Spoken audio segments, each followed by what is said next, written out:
नमस्कार मित्रों, आपका मेरे YouTube चैनल पर स्वागत है। जैसा कि आप जानते हैं कि नागरिक शास्त्र में प्रश्नों की श्रृंखला चल रही थी, उसी के आगे हम चलेंगे और जो राज्य की उत्पत्ति के विविध सिद्धांत से संबंधित और जो प्रश्न हैं, उन्हें भी हम कवर करेंगे।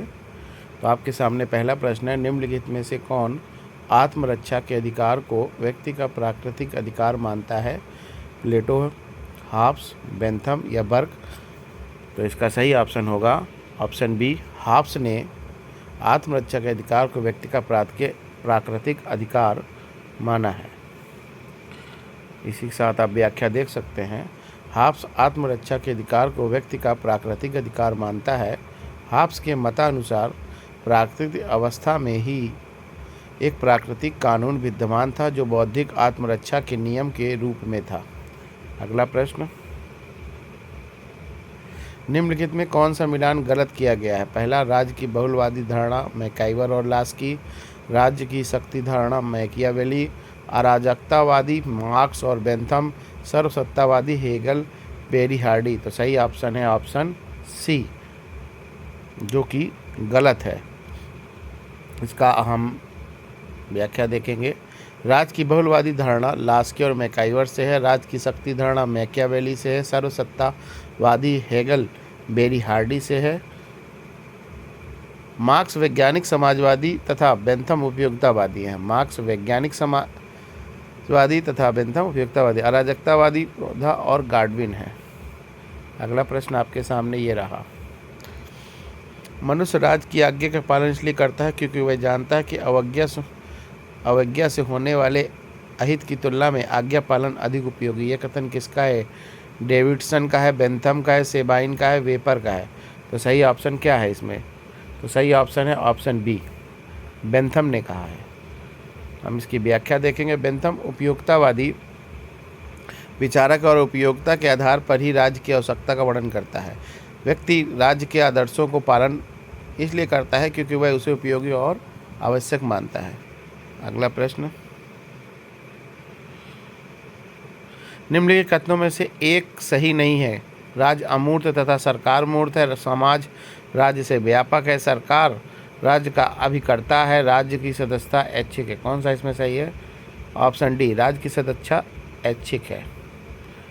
इसी के साथ अगला प्रश्न,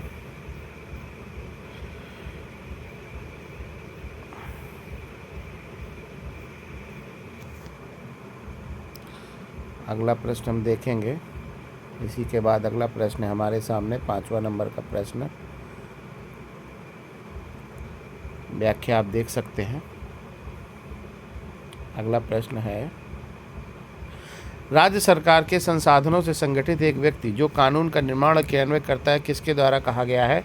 तो सही ऑप्शन क्या है? गेटेल, रूसो, डाइसी या ऑस्टिन? तो सही ऑप्शन है डाइसी ने कहा है कि राज्य सरकार के संसाधनों से संगठित एक व्यक्ति जो कानून का निर्माण और क्रियान्वयन करता है किसके द्वारा कहा गया है? तो ये डाइसी का कथन है। आप व्याख्या देख सकते हैं कि डाइसी ने राज्य को संसाधनों से युक्त लोगों का ऐसा संगठन माना है जिसे कानून निर्माण और क्रियान्वयन का एकमात्र अधिकार है।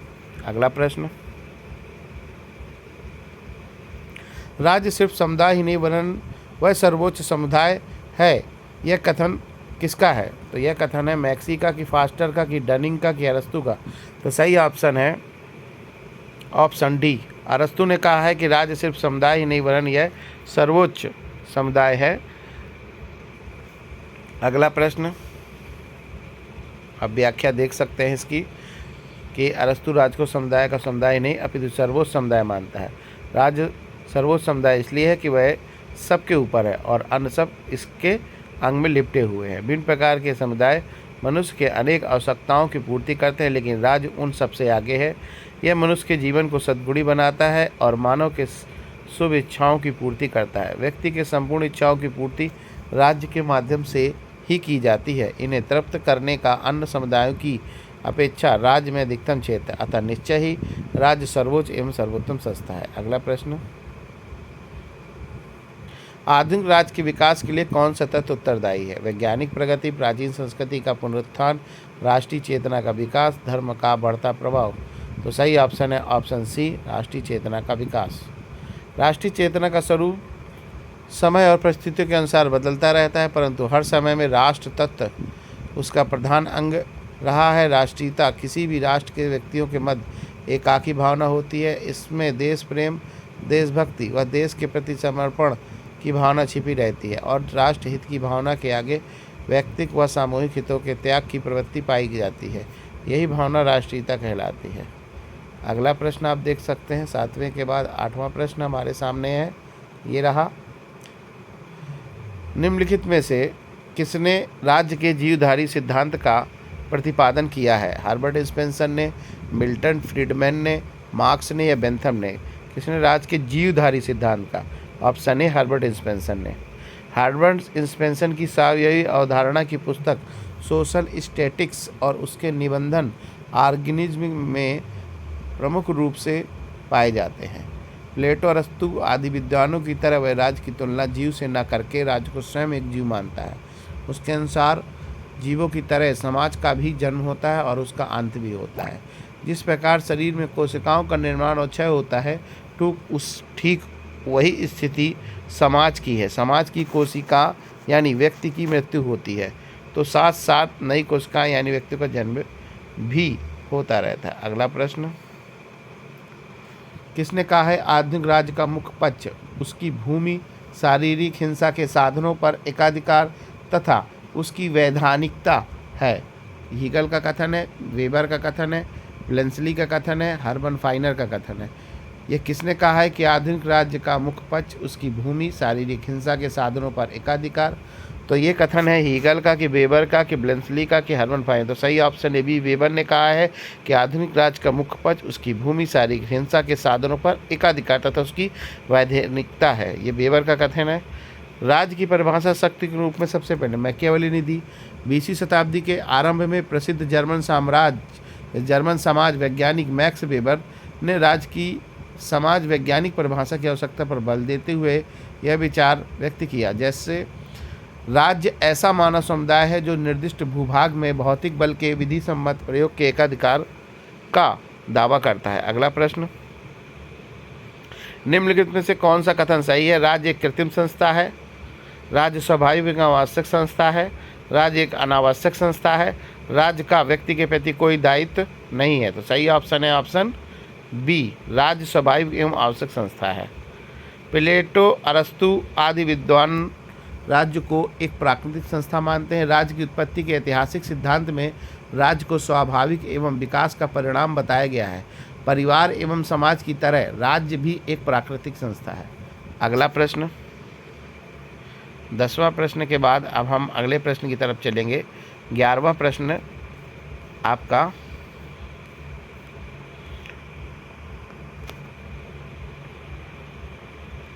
ये रहा, यह सत्य है कि जहाँ अभिभूत करने वाली शक्ति नहीं होती वहाँ राज्य नहीं होता, परंतु शक्ति के क्रियान्वयन से ही राज्य का निर्माण नहीं होता, अन्यथा दस्युपोत और विद्रोहकारी सेना भी राज्य बन जाएगी। यह कथन किसका है? Frederick Engels, Robert MacIver, H.J. Laski या मैक्स वेबर? तो इसका सही ऑप्शन होगा ऑप्शन बी, रॉबर्ट मैकाइवर ने कहा है। व्याख्या आप देख सकते हैं, मैकाइवर राज्य की उत्पत्ति में शक्ति को एक तत्व अवश्य मानते हैं, परंतु उसकी भूमिका को गौण स्थान देते हैं। मैकाइवर का कथन है कि यह समझना बहुत बड़ी गलती है कि जिस किसी असभ्य जाति में हमें कोई सरदार दिखाई पड़े वही हम राज्य की स्थिति मान लें। हम यह नहीं बता सकते कि राज्य का कब और कहाँ प्रारंभ हुआ।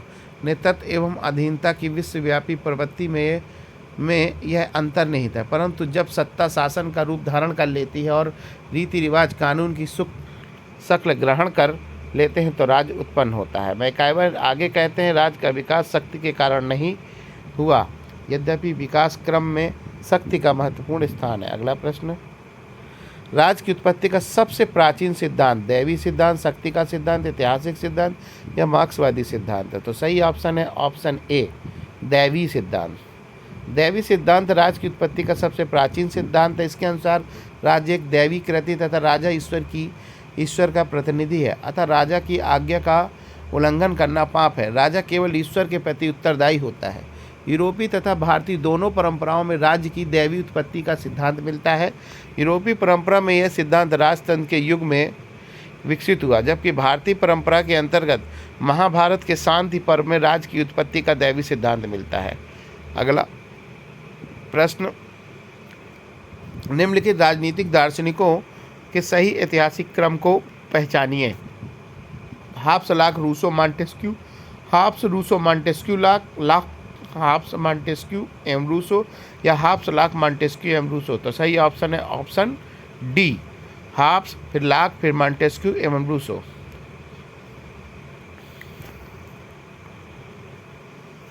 और आप व्याख्या देख सकते हैं यहाँ पर स्क्रीन पर, ये रही। हाब्स 1588, लाक 1632, मॉन्टेस्क्यू 1689 और रूसो 1712। अगला प्रश्न, किसने राजनीति शास्त्र के अध्ययन में ज्यामिति, भौतिकी और मनोविज्ञान की मदद ली? हाब्स, लाक, रूसो या जे.एस. मिल। तो सही ऑप्शन है ऑप्शन ए, हाब्स ने राजनीति शास्त्र के अध्ययन में ज्यामिति, भौतिकी और मनोविज्ञान की मदद ली।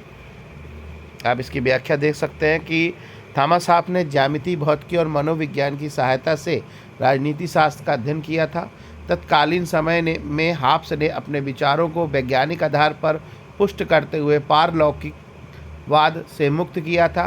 प्राकृतिक अवस्था का वर्णन, राज्य का निर्माण तथा राज शक्ति के संदर्भ में हाब्स ने उक्त सभी तत्वों के आधार पर व्याख्यायित किया है। अगला प्रश्न, राजनीति के बिना इतिहास निष्फल है और इतिहास के बिना राजनीति निर्मूल है, यह कथन निम्नलिखित में से किसका है? शेबाइन, सीले, बारकर या वेपर। तो सही ऑप्शन है ऑप्शन बी, सीले ने कहा है। इतिहास में व्यक्ति समाज और राज्य के भूतकालीन जीवन का लेखा जोखा होता है। राजनीतिक विज्ञान में राज्य के भूत, वर्तमान और भविष्य का अध्ययन, इन दोनों के बीच संबंधों को दर्शाते हुए सीले ने कहा है कि राजनीति के बिना इतिहास निष्फल है और इतिहास के बिना राजनीति निर्मूल है। सीले पुनः लिखते हैं, राजनीति उच्छृंखलन हो जाती है यदि इतिहास द्वारा उसे उदार नहीं बनाया जाता तथा इतिहास कोरा साहित्य रह जाता है यदि राजनीति से उसका विच्छेद हो जाता है। अगला क्वेश्चन, किसने कहा इतिहास का राजनीति विज्ञान के बिना फल नहीं तथा राजनीति विज्ञान का इतिहास के बिना जड़ नहीं? तो सही ऑप्शन क्या होगा? गार्नर की, ब्लंट्सली की, सीले की, पाल जेनेट। तो सही ऑप्शन है ऑप्शन सी, सीले ने कहा इतिहास का राजनीति के बिना फल नहीं तथा राजनीति विज्ञान के इतिहास के बिना। व्याख्या आप देख चुके हैं। अगला प्रश्न, 17वें नंबर का प्रश्न आपके स्क्रीन में ये रहा। इतिहास के बिना नागरिक शास्त्र जड़ विहीन और नागरिक शास्त्र के बिना इतिहास फल विहीन है, यह कथन किसका है? अभी आप इसके पहले वाला जो प्रश्न पढ़ा है आपने, ऑप्शन बी, सीले। अगला प्रश्न, राज्य की उत्पत्ति के संबंध में ऐतिहासिक सिद्धांत का प्रतिपादित किया गया था? हेनरी मैन टाइट्स के द्वारा, ओपेनहाइमर, दुर्खीम द्वारा। तो सही ऑप्शन ए, हेनरी मैन द्वारा। राज्य की उत्पत्ति के संबंध में ऐतिहासिक अथवा विकासवादी सिद्धांत का प्रतिपादन सर हेनरी मैन द्वारा किया गया। इन्होंने अपनी पुस्तक एंशिएंट लॉ में माना कि समाजों की उत्पत्ति प्रतिस्थिति से संविदा में हुई, अर्थात प्रारंभिक समाजों में मनुष्यों के सामाजिक संबंध परिस्थिति या स्थिर स्थिति से निर्धारित होते हैं। इनके अनुसार सामाजिक संबंधों में एकता का प्रारंभिक बंधन रक्त संबंध ही था, जो राज्य के विकास में प्रमुख सहायक तत्व था। अन्य महत्वपूर्ण तत्वों के अंतर्गत बेजहाट राज्य के विकास को डार्विन के उद्विकास सिद्धांत से जोड़कर देते हुए विभिन्न समाजों के विकास में संघर्ष व नवप्रवर्तन को जरूरी मानता है। बेजहाट ने चर्चा की प्रवृत्ति को समाज की प्रगतिशीलता के लिए आवश्यक माना है। अगला प्रश्न होगा 19 नंबर प्रश्न आप देख रहे हैं। किसने कहा राज्य केवल समुदायों का समुदाय नहीं, यह एक सर्वोच्च समुदाय है? प्लेटो, अरस्तु ने, मैकियावेली ने या बोना ने? तो सही ऑप्शन बी, अरस्तु ने। अरस्तु के अनुसार राज्य एक सर्वोच्च समुदाय, उसने कहा है कि राज्य केवल समुदायों का समुदाय नहीं वरन एक सर्वोच्च समुदाय है। अरस्तु के अनुसार राज्य में अनेक प्रकार की सामाजिक, धार्मिक, आर्थिक संस्थाएं होती हैं और जो राज्य के अधीन होती हैं उनका अस्तित्व राज्य के कारण ही होता है और राज्य का इन पर पूर्ण नियंत्रण होता है, अतः राज्य सर्वोच्च समुदाय है। अगला प्रश्न 19 नंबर के बाद आप देखेंगे 20 नंबर का प्रश्न। 20 नंबर का प्रश्न आपकी स्क्रीन पे ये रहा, देख सकते हैं आप, आपके सामने ये। जॉन लॉक और रूसो के सामाजिक संविदा सिद्धांत के संबंध में क्या सही है? ऑप्शन ए, लाक का समझौता पूर्णतः स्वतंत्र समझौता है जबकि रूसो की संविदा आबद्ध संविदा है। ऑप्शन बी, लाक समुदाय को नगद शक्ति प्रदान करता है जबकि रूसो की संविदा में व्यक्ति का समुदाय में पूर्ण समर्पण हो जाता है। लाक की संविदा में व्यक्तियों के अधिकार सुरक्षित हो जाते हैं और ऑप्शन डी हो जाते हैं जबकि रूसो की संविदा में व्यक्ति के अधिकार का अवसान हो जाता है। ऑप्शन डी उपयुक्त सभी। इसका सही ऑप्शन है ऑप्शन डी उपयुक्त सभी। आप इसकी व्याख्या देख सकते हैं। लाक का समझौता एक ऐतिहासिक तथ्य है जबकि रूसो का एक दार्शनिक विचार। लाक का मत है कि लोगों ने अपनी संपत्ति की रक्षा के लिए राज्य बनाने का समझौता किया तथा इस प्रक्रिया में वे अपने किसी अधिकार का समर्पण नहीं करते। रूसो के अनुसार प्राकृतिक अवस्था में जब अशांति उत्पन्न हो जाती है तो लोग इससे छुटकारा पाने के लिए एक समझौते के द्वारा समान इच्छा को अपनी सारी शक्ति सौंप देते हैं और इसी के माध्यम से फिर प्राकृतिक स्वतंत्रता को प्राप्त कर लेते हैं। लाक के अनुसार सामाजिक समझौता समाज व राज्य के बीच होता है जिसके अंतर्गत राज्य लोगों की संपत्ति की रक्षा का दायित्व अपने ऊपर लेता है। रूसो ने लोगों की वास्तविक इच्छा से अपनी बनी समान इच्छा के आधार पर राज्य की संरचना की बात की है जो अपने स्वरूप में इतना उच्चतम है कि वह सर्वहित में कार्य करता है तथा जिसके विरुद्ध लोगों को उसके कानूनों की अवहेलना का अधिकार नहीं होता है। लाक का संप्रभु मर्यादित, सीमित और संवैधानिक होता है जबकि रूसो का असीमित, अविभाज्य, अमर्यादित है। हाब्स कानूनी, लाक राजनीतिक एवं रूसो लौकिक समुदाय की चर्चा करते हैं। वस्तुतः रूसो अपने सामाजिक समझौते का सिद्धांत लाक की बात आरंभ करता है परंतु इसका अंत हाब्स के लेवियाथन जिसका सिर कटा हुआ पर समाप्त होता। अगला प्रश्न सेबाइन कहता है कि अंग्रेजी भाषा भाषी जातियों ने जितने भी राजनीतिक दार्शनिकों को जन्म दिया उनमें कदाचित महानतम है। हाब्स की, लाक की, रूसो की बेंथम। तो सही ऑप्शन है ए, हाब्स। सेबाइन का कथन है कि हाब्स के बारे में था। सेबाइन का हाब्स से प्रभावित होने का प्रमुख कारण उसकी पद्धति थी जिसके आधार पर उसने अपने विचारों का ढांचा खड़ा किया। इसी के साथ 21 नंबर के बाद अब हम 22 नंबर प्रश्न को देखेंगे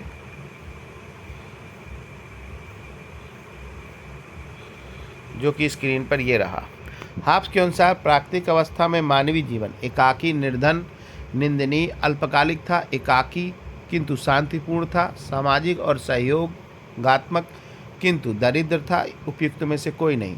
इसका सही ऑप्शन है कि प्राकृतिक अवस्था में मानवीय जीवन एकाकी, निर्धन, निंदनीय और अल्पकालिक था।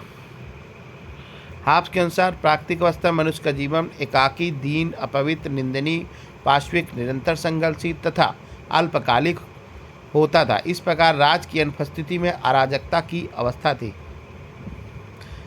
हाब्स बुद्धिवादी है। इनका मानना है कि मृत्यु के भय एवं पाश्विक प्रतियोगिता के कारण प्राकृतिक अवस्था के मनुष्यों ने आपस में समझौता किया और कहा, मैं इस व्यक्ति अथवा सभा को अपने अधिकार और शक्ति का समर्पण करता हूँ जिससे कि हम पर शासन करें कि परंतु इसी शर्त पर कि आप भी अपने अधिकार और शक्ति का समर्पण इसी रूप में करें और उसकी आज्ञाओं को मानें। परिणामस्वरूप जन समुदाय आपस में संयुक्त होकर राज्य या लैटिन में सिविटास का रूप धारण कर लिया। इस प्रकार हाब्स ने राज्य की उत्पत्ति का सामाजिक समझौता का सिद्धांत दिया है।